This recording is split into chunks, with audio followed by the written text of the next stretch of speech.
निरस्त होने के बाद एक राजनीति की गई जिसके कारण ये कहा गया कि भाई धारा 370 को एब्रोगेट करना और स्टेट को रिऑर्गेनाइज करना ये अनकॉन्स्टिट्यूशनल एक्ट था और इसके दायरे में बात की गई।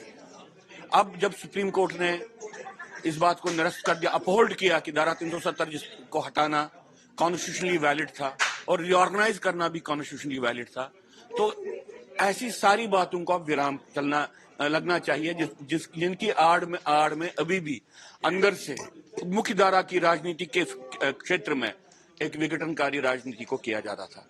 हमने तभी ये कहा कि भाई हमने चैन की सांस ली कि अब ये डाउट्स नहीं होने चाहिए। बहुत ही अच्छा हमको लगा और साथ में हमने ये बात भी की कि भाई जजमेंट में पहली बार जो बृहद जजमेंट है जिसमें जस्टिस कौल की भी जजमेंट इनकॉर्पोरेटेड है, जहां पे उन्होंने कैटेगोरिकली ये कहा कि भाई डिस्प्लेसमेंट जो कश्मीर से जो विस्थापन हुआ है वो फोर्स्ड माइग्रेशन है, वॉलंटरी माइग्रेशन नहीं है। अपनी जान माल को बचाने के लिए उनको भागना पड़ा। इसके बाद एक रास्ता निकल गया है कि भारत सरकार को अब तो इसको जीनोसाइड मानना चाहिए जो हिंदुओं के साथ हुआ और माइग्रेशन कहना बंद करना चाहिए।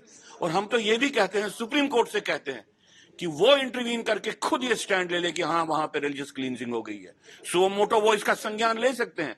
जब इसके बेसिक्स को वो एक्सेप्ट करते हैं तो इसको डिफाइन करने में उनको एक रोल प्ले करना चाहिए, क्योंकि उससे जो भी एक प्रताड़ित समाज है जिसके खिलाफ एक मानवता के खिलाफ सबसे जघन्य अपराध हुआ है, उसके लिए पॉलिसी बनाने में सरकार को भी प्रॉपर निर्देश मिल सकेंगे।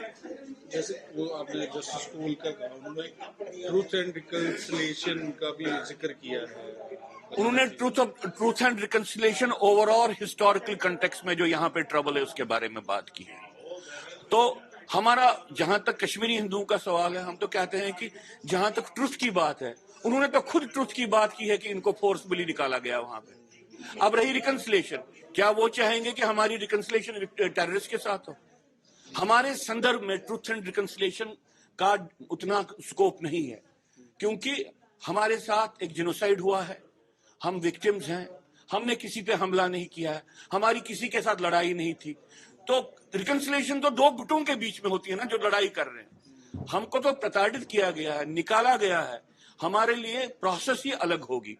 इसलिए अगर कल को सब राजनीतिक तंत्र को लगता है कि भाई कोई ट्रुथ के लिए फिर से जानने के लिए करना चाहे वो करे, लेकिन जहां तक कश्मीरी हिंदुओं का सत्य है, उस सत्य को, उस ट्रुथ को खुद सुप्रीम कोर्ट ने कहा कि वो ट्रुथ क्या है।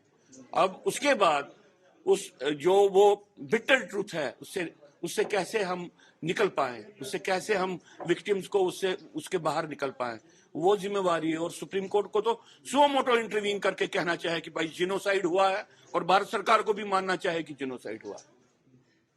तो अभी डिमांड आपकी यही है कि सरकार ये कहे कि हमारी दो, एक तो हमारी डिमांड तो कंसिस्टेंटली रही है इसको जिनोसाइड माने। दूसरी डिमांड हम इस बात को लेकर बहुत क्लियर है कि अभी पुनर्गठन आधा हुआ है। जब तक ना ये पुनर्गठन पूरा हो और कश्मीर घाटी में वितस्ता नदी के पूर्व और उत्तर क्षेत्र में कश्मीरी जिनके साथ जाति समाहार हुआ है कश्मीरी पंडितों के लिए, वहां पे एक राज्य का निर्माण नहीं है, यूनियन टेरिटरी का निर्माण नहीं होता, तब तक मसला सुलझेगा नहीं। मतलब आप ये भी डिमांड करते हैं कि जो आपकी बेसिक कानून कश्मीर की डिमांड, बिल्कुल उससे कोई तो हम हटे ही नहीं है, कंसिस्टेंटली ये बात कहते आ रहे हैं। और ये बात इसलिए वो एक लैंड दिया जाए जहां देखिए अभी स्टेट को उन्होंने ये करके पुनर्गठन करके 2 यूनियन टेरिटरीज बनाए। हम कहते हैं कि ये अभी आधा पुनर्गठन है।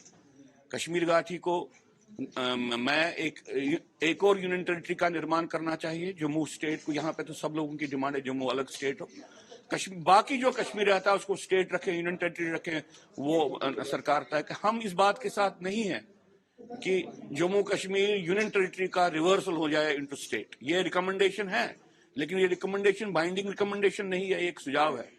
हम समझते हैं कि इस पुनर्गठन की प्रक्रिया को जिसको सरकार ने किया है, इसको लॉजिकल कंक्लूजन पे लेना चाहिए।